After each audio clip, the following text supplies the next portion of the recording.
One of the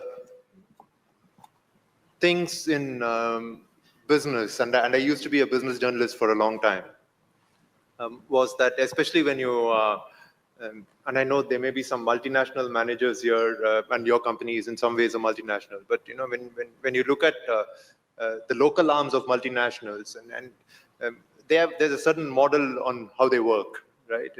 At least at the leadership level. The typical stint is for 3 years. So the first year is spent bad-mouthing your predecessor, right? And usually this is done by taking a huge charge.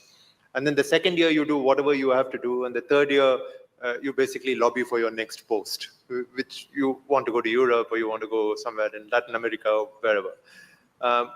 One of the things that strikes me when I look at organizations such as yours, which has been there for a long time, is really continuity, right?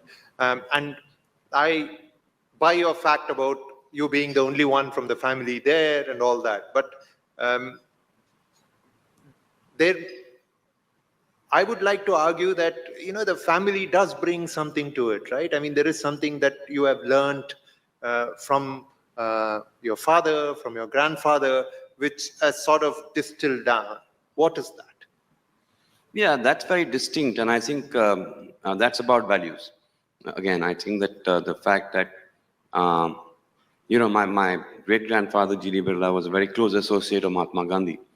And he fully embraced this, what we call a socio-economic concept of trusteeship, which means that companies are not just emblems of capitalism.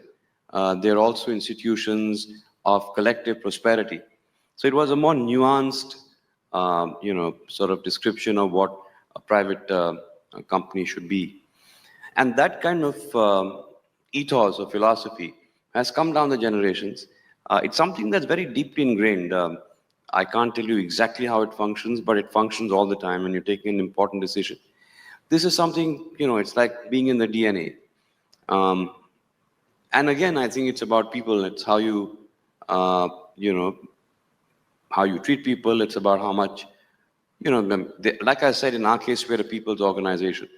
We truly are. And, you know, people feel empowered, people feel accountable, people know that we invest in them. And that gives a different sort of a sense of commitment. You know, for example, I have more than 4,000 people who've been with me for 20 years and more. So that also brings about continuity because, you know, they've lived with the organization, they've done different things, they've played different roles, they've been in different countries, different businesses. But the fact is that, you know, we've all grown up together. So of course there is continuity in terms of family legacy. I think legacy is very important.